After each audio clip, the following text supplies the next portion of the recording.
बिस्मिल्लाहिर्रहमानिर्रहीम। अस्सलाम वालेकुम नाज़रीन। सुप्रीम कोर्ट के वाज़ेह अहकामात के बाद फैसलाबाद की ज़िले इंतज़ामिया का तजावुज़ात के ख़िलाफ़ नॉन स्टॉप क्रैकडाउन जारी है।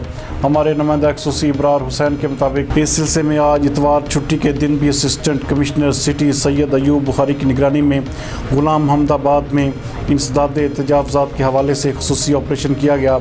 इस ऑपरेशन के दौरान 2 किलोमीटर के करीब इलाके में ग्रीन बेल्ट्स को कब्ज़ा ग्रुप से वागज़ार करवाया गया।